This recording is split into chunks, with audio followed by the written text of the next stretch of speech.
Hello and welcome to Conversations here on NTA Network, where we talk about issues that affect you and me. It's a full house. I'll leave everyone to introduce themselves. My name is Distinguished Senator Dr. Eze Ajoko. Thank you, sir. Thank you. I am Abuja Osiogu. I practice internal medicine and geriatrics at the National Hospital of Abuja. Awesome. Okay, and my name is Devan Mom. I'm a journalist and a YouTuber. Welcome again, Divan. Thank Good you. to see you all in the conversations room. We're talking about geriatrics and longevity, proper diet for people who are elderly. I don't know how to term elderly. Would you say 60 and above, 50 and above? How would you define an elderly person, sir? First, let me start by saying that we no longer use the term elderly. We don't. Okay. Yes, we now use the term older persons Older persons. or older adults. Right. So it's from the age at which government considers you old and that you're not supposed to be working again, which is 60. Right. From that age, everyone 60 and above is considered an older person. Okay. So can you tell us a little bit about the work that you do? Well, I am the president of the Coalition of Societies for the Rights of Older Persons. Okay. And as the name suggests, we are advocating that Nigeria should look after its older generations. From when people retire at 60, government almost turns their back on them. For example, when you retire today at 60, your health insurance is removed. So you go home without any health coverage, except for what is going to happen through the new bill. Right? You go home without coverage, then you go home without any money because your pension will not be paid until all the paperwork have been done. Even when the paperwork is done, nothing is happening. Until after about 1.5 years, you won't get any money at all. So some people even die during that period. All their issues. So older persons have a lot of issues. And my organization, which is a coalition of all the groups, whether they are in academia or wherever they are, working with older persons, our responsibility is to ensure that older persons have a better life. And we are working with them in all the states to ensure that our members are looking after them as much as they can and persuading government to do something about it. And we are glad that our advocacy has resulted in the establishment of the National Senior Citizen Center, which is an agency dedicated to looking after older persons right now. Through our advocacy also, the National Policy on Aging has been signed off by the Executive Council. And then we have just finished a bill which the Senate and the House have passed, defining the rights and privileges of older persons for the first time in Nigeria. And that bill is currently with the President for accent. And we are confident that that bill will bring a lot of relief to older persons, not only now, but for generations to come. Yeah. And that's why we're persuading everyone to join us, to get the President to assent to this bill, because if he signs this bill, we will in Africa be the fourth country that have a bigger protection for their older persons, and also it will go down well for his administration as older persons friendly. He has activated the National Senior Citizen. He has signed the policy on aging. This will be the capping of everything for older persons. And with the new health insurance authority, which is providing cover, you'll find that the president would have done a lot for the older persons for which we are advocating. Thank you, sir. Yes. So we'll take a quick break because we spoke to some people on the street about what their fears are about getting old. You think about it when people pray for you that you'll be old, you'll live to a ripe old age. You say amen, but as you're nearing that age, there are some fears that come into play. So we spoke to some people on the street. Let's hear what they have to say. We'll be right back here on Conversations.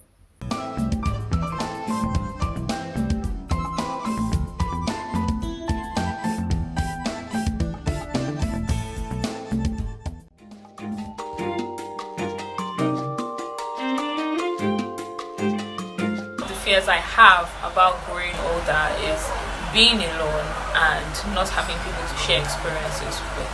I mean, growing older and working comes with financial independence and earning your own money and being rich, as we would hope. But at the same time, what is the use of being rich when you do not have friends and family to share these experiences with? One fear I have about getting older is not achieving all my dreams or my goals, the really big wild ones, basically. Let's just say memory loss. So that's pretty much about it.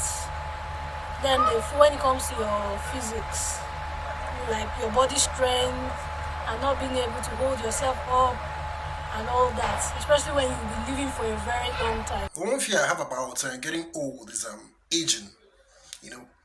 We tend to age as we get old, and it's something that is real, and it happens that you tend to lose some of those physical abilities that you have as a youth, ability to be agile, strong, and do a lot of things. And man, the fear of aging is real.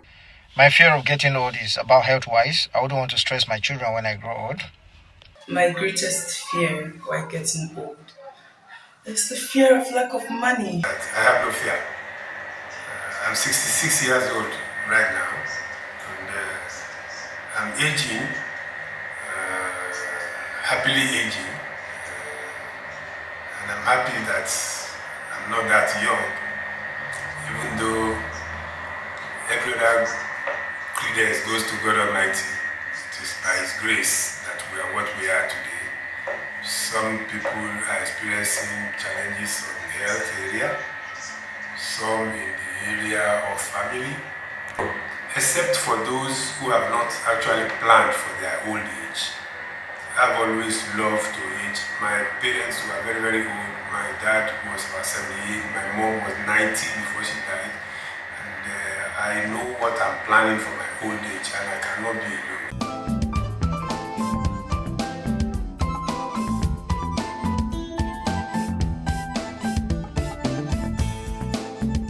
So we've been talking about the fears of aging. Our topic today in the Conversations room, we're talking about geriatrics, longevity, and everything in between. Our guests, Dr. Obu and Senator Dr. Eze, have been telling us, or at least Senator Eze has been talking about the work that he's done.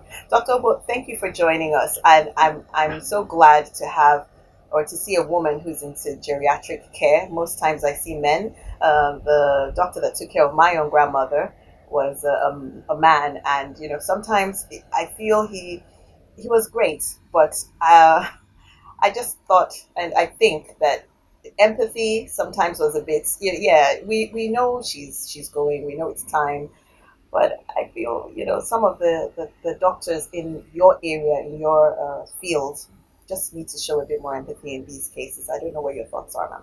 Right. It's really good that we're having this conversation. Let me start with the concept of aging. Whenever I throw this question out, when does aging begin?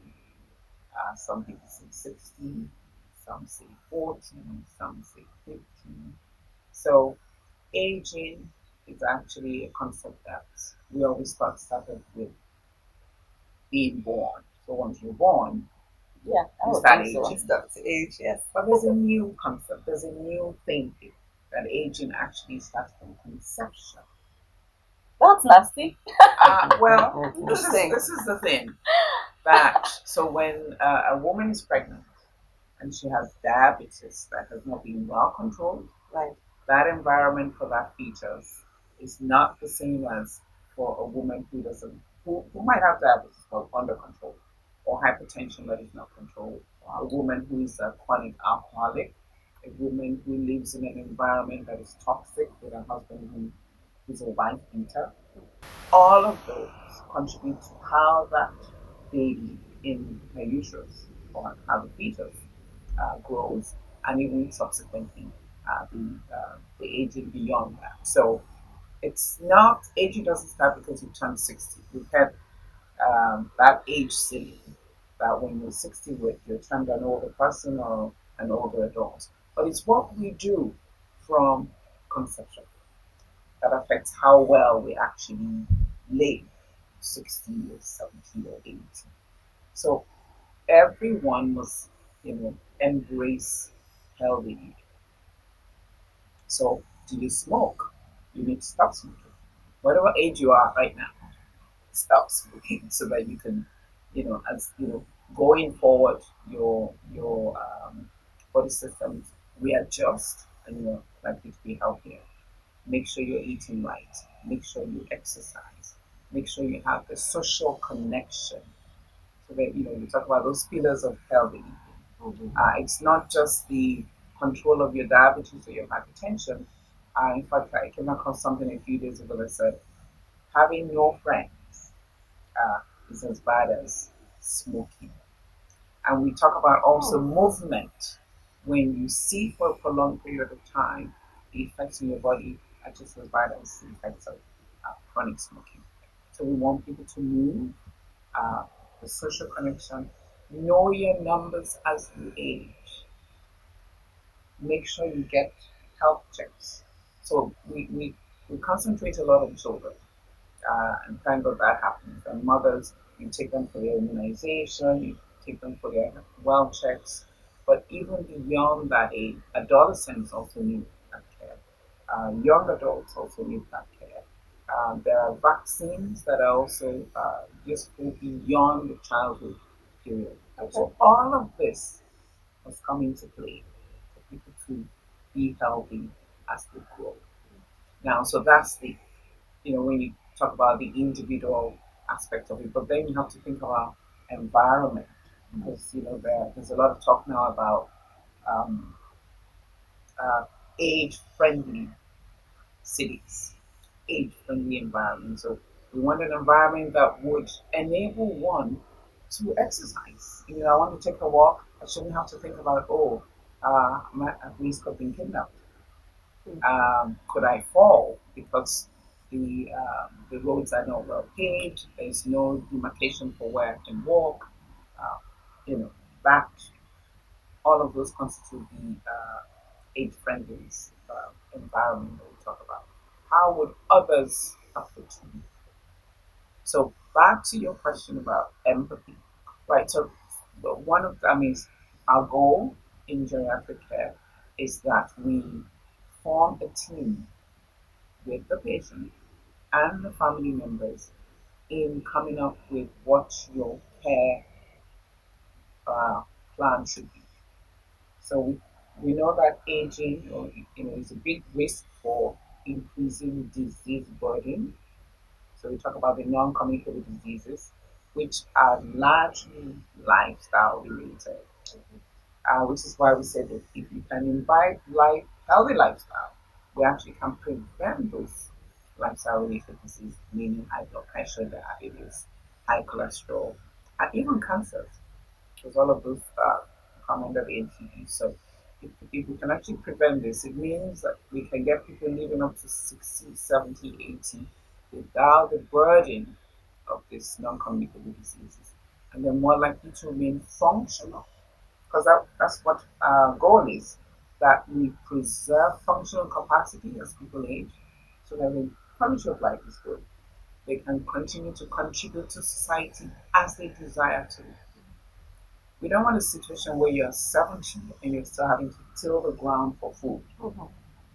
It should be out of a sense of passion and not compulsion and not necessity. But that's where we are today, unfortunately. There's a village around the corner that I sometimes will go to, and I had a focus group conversation with this older people, and this woman says, "Farming is all I know." Because I said, "Okay, when the government comes around and we, teach you some other vocation, BD, first is like government, with some skepticism. But then, say, look, family is all right. Um, but let me say, what about your children? Could they not be contributing to your feeding? And again, another, and children have their own uh, issues to deal with. To deal with. Right. So it's really a good thing. We're at a good place now in Nigeria where we have a national policy on aging. We also have the National Senior Citizen Center that should then use that policy uh, to actually drive programs for older adults in the country and reduce that burden on family members, because right now that's what we're finding. And for family members who are dealing with so many of their own challenges, the needs of the older adults in their homes, take the back burner. That's can really be really sad to see. Can be. Diva, were you going to say something? Yes, I was going to say that there's this meme that says that, do you know that if you exercise every day, if you stop smoking, stop drinking, start eating all your fruit and vegetables, that you're still going to die? Without disability. When I read it, I laughed and laughed. I said, well, that's true. You can do everything, you can literally live by the book, and you will still die.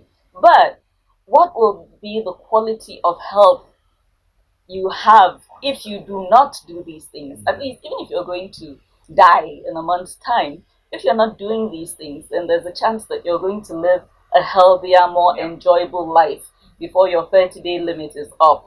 And the good thing is, God, in His infinite mercy, has preserved us from knowing when our exit date will be, because people like yours truly will die before then out of sheer anxiety, and things like that. But it's nice to know that at least government is putting things in place. I'm sorry, I'm a bit of a pessimist when it comes to government. I'm sorry. It's not about any particular administration, it's just about how things have been. Because even policies that have been in place for much longer, you find that I don't know what the problem is with us. We look very good on paper. They keep telling you that Nigeria is the best thing that has happened since sliced bread on paper. But when it comes to implementation, it now becomes a huge problem. Look at the pension scheme, for instance. Every now and then you hear that somebody has run off with so many hundreds of billions and so on and so forth. All the paperwork that you have to do, if one thing is missing, that's it. So even those things that are already in place to ensure that people who are no longer earning a wage, people who have aged, people who are older adults, even the things that were already in place before, to try and ensure that they still have access to a certain standard of living. Those things are not working optimally. So what guarantee do we have that these new things are the ones that will now be done properly? So for me, there's still a bit of that, you know, skepticism. So and that's why we have coalitions like what. So if government will actually step up and do the right thing, for everybody, everybody is important. We have this very toxic younger generation now, and they frighten me, to be sincere, because there's this school of thought that I frequently see online, where young people are subscribing to ideas like, oh, I didn't ask to be born, I don't owe my parents anything. Now, I get it when a parent says that. I don't want to be a burden to my kids. They didn't ask. I get it when a parent says that. But when it comes out of a youngster's mouth, it's so toxic. It is. Because apart from the fact that it's a huge fallacy, are you suggesting that your parents asked to be born? Nobody asked to be born. Yes. The truth is, we didn't know you were going to happen. People were just having a nice time and the pregnancy occurred. Some people really planned to get pregnant. Sometimes the more you plan to get pregnant, the less it happens. And then you just go off somewhere and have a good time and the baby happens. So it's a very flawed logic, and it's being championed by the West. It is. And you know, anything that comes from the West, we buy hook, line, and sinker here without interrogating it and seeing, okay, what value does this hold? It holds absolutely no value to reason that way. I was orphaned.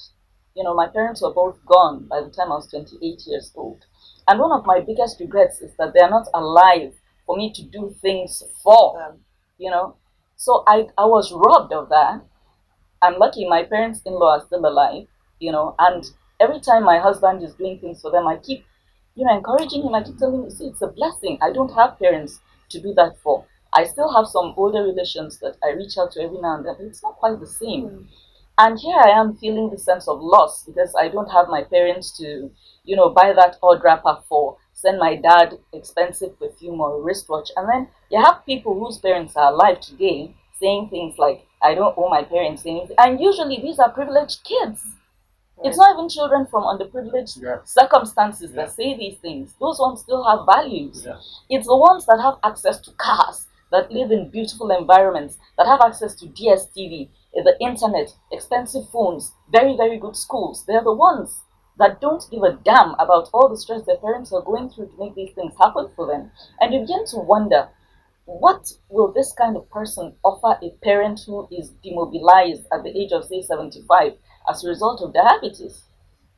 The parent could have equally said, I didn't plan you, so sorry, let me just keep my money aside, and you could have been aborted. So I don't know where this thing is coming from, but it's a very toxic new social culture that I really wish would go away, because government by itself will not be able to do much for the elderly.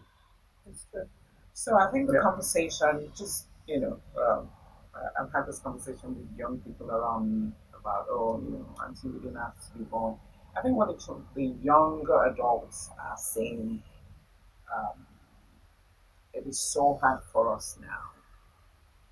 And you probably had it better, and it's all relative, and they're asking for that understanding. Look, life is tough, and really, I must tell you, for them, it's a lot tougher than you and I have had.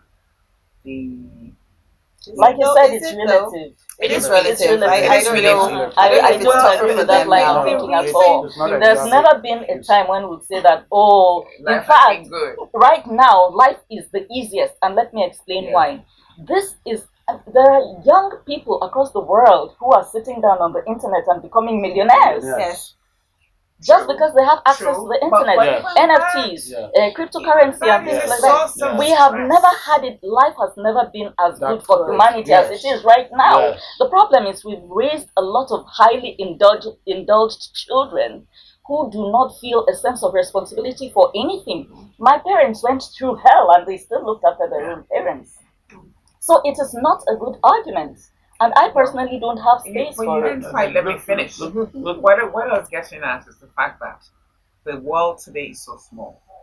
So this child is in Abuja today and knows what's happening in real time in New York to a similar child in her age or his age in New York or in California, and puts a lot of pressure.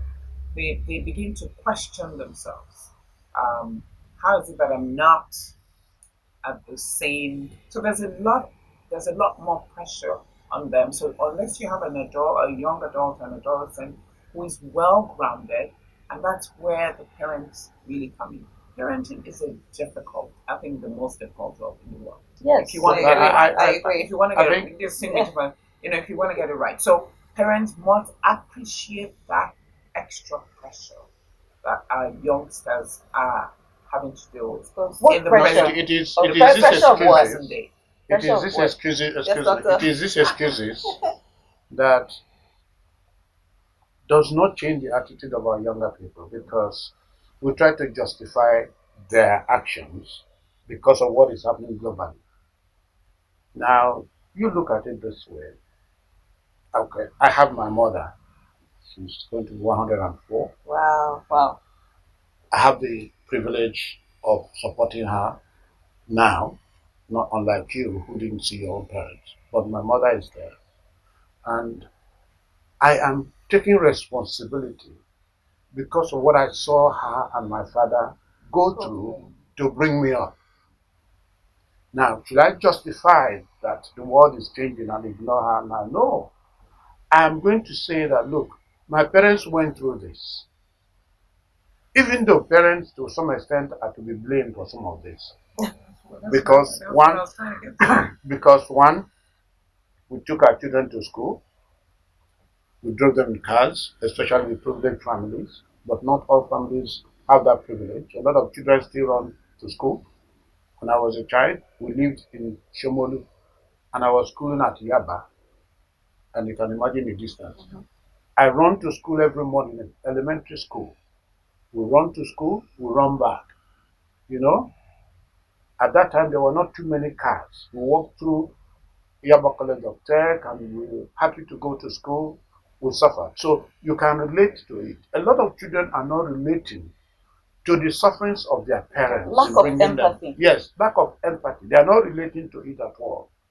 They are being carried away by the red lights and the blue lights in the cities, and they are not thinking of. I went to secondary school that said, remember where you come from, wherever you may chance to go. A lot of children or young people don't remember where they came from. They have come to the city, they are doing very well, and so their parents don't exist. And that is the problem it poses for organizations like ours, who are now going to look after their parents, when indeed they can afford to look after their parents. The parents who are older persons now are not looking for too much sometimes. Little money from you, but they want you to call them and demand for how they are doing. They want you to ensure that they have some form of health coverage, because the needs of older persons, are very few. They need health coverage. They need some money in their pockets to buy their drugs. They need shelter and probably a good environment. And you can afford to do these things. So if you don't have money, make sure you call your mother and your father, chat with them regularly. You give them a confidence that, look, my son, if he has, he will do. Then you should be able to relate to people around them, to be nice to them, so that they can be nice to your parents if they are in the village with them. Because you need to create an environment around them that is friendly. But if you don't create that environment and you don't care, your parents will go through difficulty. People will be referring to them. Your son is in this place. Your son is in that place. We premiered a movie on older persons, and a man in that movie had 4 sons, and none of them were looking after him. But a woman had a son who occasionally was trying to look after him. But the wife was becoming a problem, and the wife didn't want the mother-in-law to come and stay with them because of her mother's experience with the mother-in-law. And eventually, the woman got converted because she had a dream, and in her dream, she saw her children abandoning her in her old age. So she woke up and now turned around and said, I will support you. They went to village. And as soon as the man asked the neighbor who has 4 sons, he said, forget about those ones. I don't have any children. When our parents begin to think we are not useful to them, then you can imagine what goes through the heart of that woman when she's alone, or that man. Because the mental health of an older person is very important. And mental health is what is going on in their heart all the time, what they are thinking of. That even creates sicknesses in themselves. If they are not happy mentally, they will be sick. Okay. Doctor, I would like to speak the minds of some of the young people who are my age, that sometimes you have a parent, mom and dad, and the pressure. Sometimes when you get those cards or envelopes that the church would like to build this, the church wants this, there's a new pew that needs to be done. That pressure alone, when you need to pay school fees, feed your own family, and you can't send as much money, or you can't send at all. I know parents expect so much from us. So I just want to speak from my own perspective, that sometimes I feel the demands from the older people is a bit much. No, they are not looking for you to give them a lot of things. Listen, A church sends an envelope through your parents to you. If you put 500 naira there, your mother will return it because God knows that that's all you have. Well, my mother returned it though. Your mother will give it to the church. She would actually give it to the church. My mother will say, Nike. Well, ahead, you will say, Nike, but you say, Mommy, I prayed about it, and this is what I can afford, and your mother will understand. But the important thing is that your mother wants you to do, no matter how little. If you are fond of sending 2,000 to your mother every day, do you know she'll be much, much happier than somebody who receives nothing. And that 2,000 will do a lot for her. She may be grumbling, but if you are able to point out another woman who gets nothing, she will console and comfort herself. Well, I'm getting something from my daughter, at least I'm hearing from her. So the important thing is being in touch, helping as little as you can. The economy is bad, yes. It has always been bad. And like this one said, it has never been better for this younger generation than now. Okay? And digital technology has made it possible for you to be able to, relate to your parents. It's no longer, in those days, people have to travel to go and see somebody. But now you don't have to travel to go home. Do a video call with your parents. Call them on phone. If they hear your voice every day, they will even appreciate the situation you are in. But not to touch base with them, not to do any little thing, is criminal against parents. And one of the things we talked about here is policy. We in Coalition of Societies recognize the need for legal backing. The policies need protection. That's why we'll come out with the bill on the older person's rights and his privileges. Now, let me give you an example. When a particular person was governor of the state, he had a policy to give 5,000 to all the older persons, which was very good. When the next person came, he raised that policy. Now, if that policy was based on a legal framework, he will not easily, the older persons will protest. That's why we need the president to understand that he has done a lot now. He needs a capping with this older person's rights and privilege bill, which will protect both the older person and even the policies that they have. It will protect the national policy on aging. It will help the national senior citizen to be able to do a lot for itself, because the government cannot do everything like you said. And from history, they haven't done much. Okay? And government cannot be everywhere. That's why organizations like ours, the Coalition of Societies for the Right of Older Persons, we are all over the country. And in small groups, we're reaching out to improve the quality of life of older persons. And we do not want any government agency to come up and take over the responsibility of civil society organizations, because government is ineffective to do those things and they cannot do it. So it may be a policy, an umbrella documentation, but in reality, it will not happen if government takes over the job of NGOs and CSOs. So, Dr. Ogu, when I'm going to see my grandmother, should I take malts and packets of juice, or should I just buy water and vegetables all the time? Should there be a bit of balance? What would you advise when you're going visiting? Let me just go back to what Senator just said. So okay. We need what we describe as an intergenerational synergy. We need younger people to understand the aging changes, have compassion and empathy for older people. So if you live with your grandmother and you want to go to church with her, because she's a little slower than before, make her start the preparation earlier, so that you're not 5 minutes away. You have to get through the door. Grandma, why? And you're stressed. She's trying to run down the steps and could actually fall. So having that understanding that things are no more the same with grandma, things are no more the same with grandpa, or with your parents for that matter, and giving them time to pace themselves is really, really important. Having the understanding that they are dealing with a lot, we describe the multiple medical issues as multi-mobility. In the same one person, we find 3, 4 existing medical conditions. So you have diabetes that could cause kidney problems, cataracts that give them visual loss, heart problem where the heart is not functioning optimally. The same person might have hearing problems. So all of this, you can imagine how that is affecting their psyche, the mental health issues in them. So they need a lot of understanding from the younger adults, um, and that understanding would translate to how they now get to feel a part of society, feeling relevant, having meaning. Because if we're not seeing them, we're not talking to them, we're not acknowledging their contribution, because a lot of them can still make a lot of contribution, but we need to create the platform. So there has to be the opportunity for the intergenerational synergy to be developed. Adults, I mean, I'm going to go back again to parenting.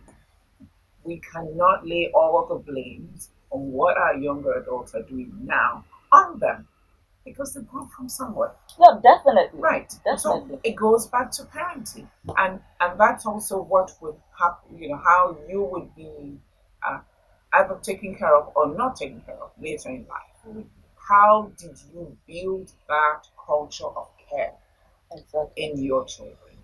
Did you show them your vulnerability? I have patients whose children do not even know what they're dealing with. So how am I supposed to help you as a younger adult if I don't know what you're doing? Mm-hmm. You don't tell me when you go to the doctors. You don't tell me what the doctors have said about you. So some older adults are so shy. I don't know whether it's to call it shyness or are they just protecting the children. And again, you can't overprotect because then that means this child doesn't even know how to look up to you, let alone anybody else in your society. Children must learn the vulnerabilities of their older adults and contribute to it. I told you earlier that in geriatrics, we bring family along, we bring the older adults along in coming together to make a care plan. Very important for us. When I see a patient in the clinic and there's no spouse, no child, such people don't do well. They need a support system. So it's really important that our younger adults understand this. And they are also hoping to get old. If you're not taking care of the older ones now, it means just like sanitizer. So you saw your parents do what they did, or you saw your parents do what they did for your grandparents. What are your children seeing you do now? Because they learn from what they see. So we need to look at all of this and the societal constraints.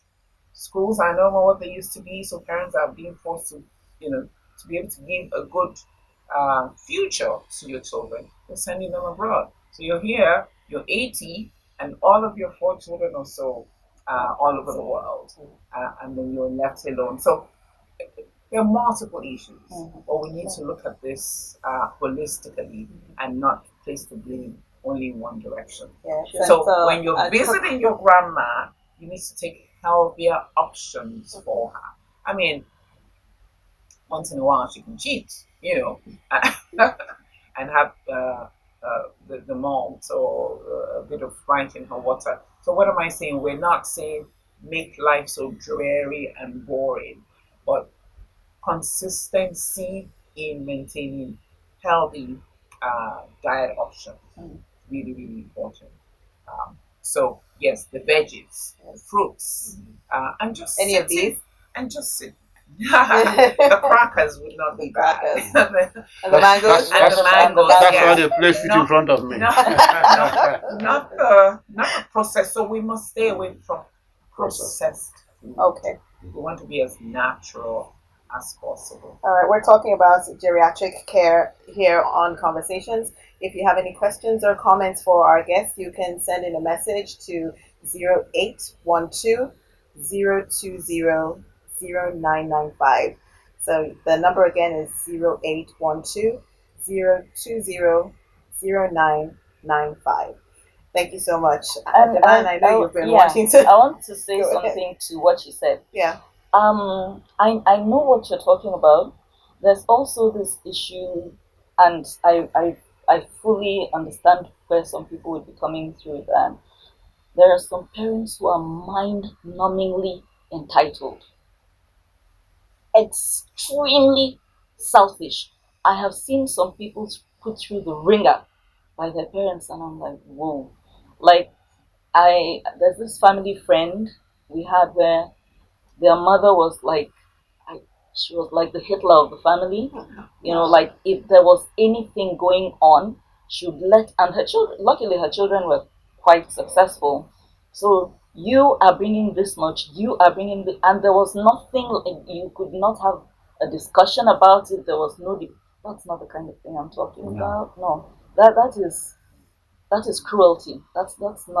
I'm sorry, but I feel I it's guess cruel. her theory is that, well, I brought you up. Exactly. You are not, what you are because that's not what that's not where I'm coming from. Yeah. I'm talking of just the natural symbiotic relationship between parent and child. I, for instance, had the kind of parenting. I know if my father were alive, he would be that kind of person. Okay, dad, how are you doing? Oh, I'm fine. And he'd probably be lying down in a hospital bed somewhere. Is that kind of person. Right. So for people like that, I would have wanted a situation where I'd be in a position, to surprise him with the odd 30K every now and then, send him his favorite drink was a stout, get somebody to supply him 2 crates. I mean, let him indulge. That kind of thing. And my mom too. My mom was like that too. They were not the, yeah, come and give me this. So of course, I've always felt like, oh, I wish they were here so that I could, just do those sweet things for them. But I know that there are people who go through hell with their parents, and that's not what I'm referring to. Now, when I was talking about young people who say these things, I'm talking about teenagers. It's not people like you and me who actually have the responsibility of doing. It's young teenagers that have not even teenagers who have not even started earning a living.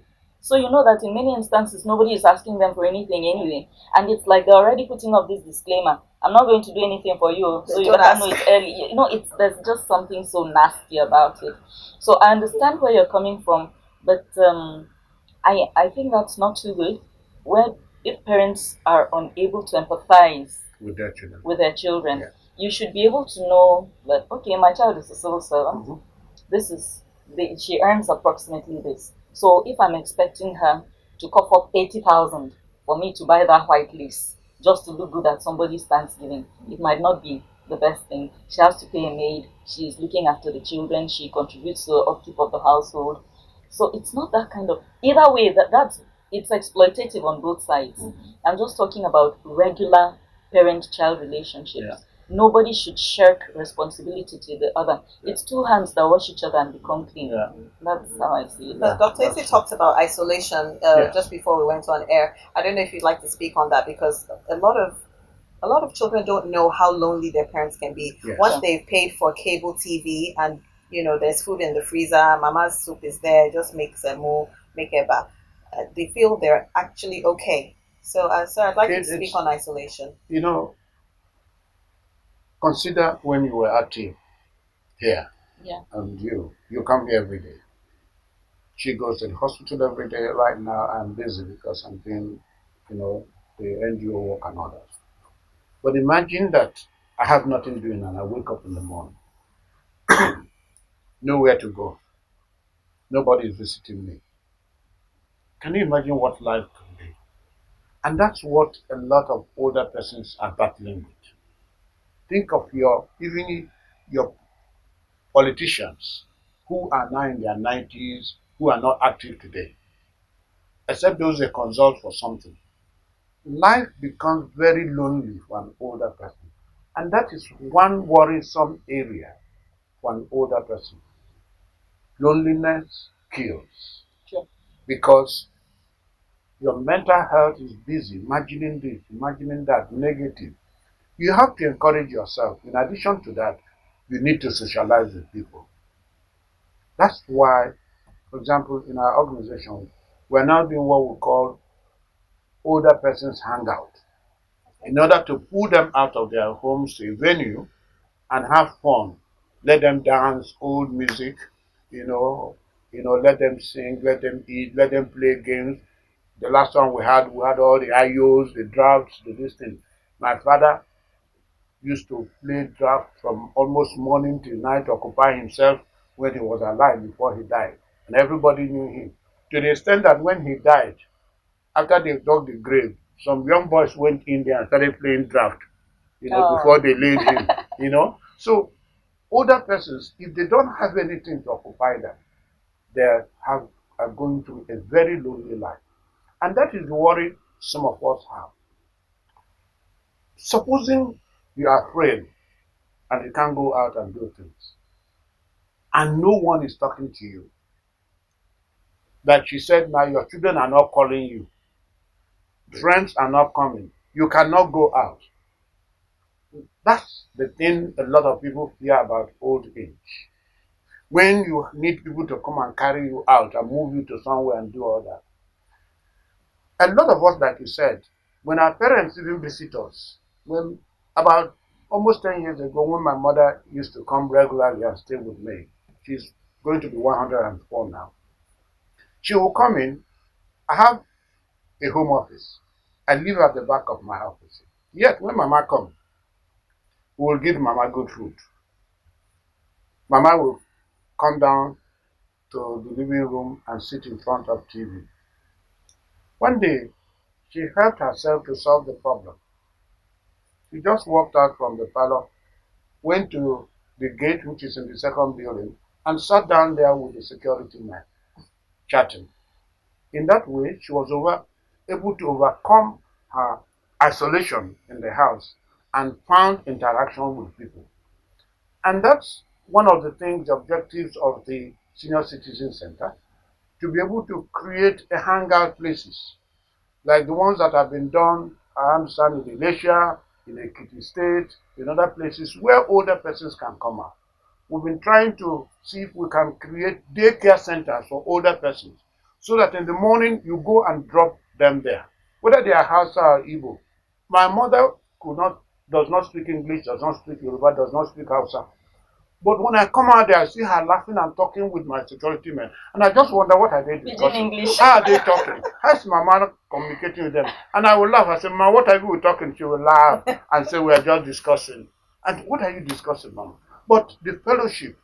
And that's what a lot of our parents need. If you don't send money to your father, talk to your father or your mother regularly. That is fellowship, and for them, it is socialization. They are no longer alone. So loneliness, isolation is a key factor, and we must address it at all levels for the benefit of the older persons in this country. Those who are sick in hospital, what Kosrop did during the pandemic was that we asked our coordinators to get us names of older persons that they know, 70, 80 and above, and those who have phones. We were sending them credit from here. And the essence of sending the credit to them is so that they can call somebody and interact with somebody. Yeah. These are the things that organizations like us, NGOs, CSOs that are working with other persons, we've been able to identify their needs, and we create activities regularly in their areas to be able to occupy them. So loneliness kills. And I want you to know, even at your age, when you're alone in your own world, no friends, like you said, without friends, it's like smoking. All right? You are imagining things that are not even going on. Remember when they said Abuja was going to be attacked and attacked? A lot of people started becoming sick because mentally they have looked at it. Where are we going? What's happening? What is happening? Those things are not even happening, but because you are reading social media and all that. So mental health with respect to isolation is a key factor in aging gracefully. Okay, we just have a few more minutes to the end of the program. Sunday from Badagry, Dr. Ogu, I'm going to throw this question to you. Say sometimes our parents lead us to be like where we are right now. My mom always compared me with my neighbors, telling me how they're doing better than me, and I can't even do anything in the family, which makes me go crazy. Toxic words makes us go beyond things that we ordinarily would not choose to do. Maybe speak on Right, that so short. that is so important, how we relate. So as your children are growing up, even within, so you have four children, you want the best of each one, and not comparing one to the other. I have 3 children, and I don't know what it used to be like taking them back to boarding school. I go with the youngest one, and the teacher goes, "Oh, I hope you're going to have all A's like your brother this term." And I say to the teacher, "No, that's not what it is. We're expecting him to be the best of him, not comparing him to, his brother has this strength, but he also has his own strength. So every child is different, and parents must, I'm going to go back again. I think we need a conversation on parenting. Yeah, Okay. parenting, sure. Yeah, really important. Very, very, very important. So the words you use, are your words positive? Are you building a good self-esteem? Are you building a good vibe, a good aura around your child? Make your child know that, wherever it is you are today, I know tomorrow is going to be better for you. We will work together to make you a better person, but not put them down, because the home environment is supposed to be their safe haven. And if they don't have it at home, that's what makes them go out there and look for a safe haven. You might find a young girl ending up with an older man, where just because she has not gotten the security in the home. All right, we've come to the end of conversations for today. If you were inspired by what we talked about, geriatric care, taking care of the elderly, let's start up a challenge, Devan. As soon as this program is over, pick up that phone, call your parents if they're not nearby. If they are nearby, take them out for a walk. Let's do things differently as the new generation of Nigerians that take care of their parents. Let's start today. And if you were successful in doing that, reaching out to your parents, send us a message and let's hear from you. We'd love to hear feedback from you. It's been Conversations here on NTA Network. Thank you to all our guests in the studio and see you again soon. Goodbye.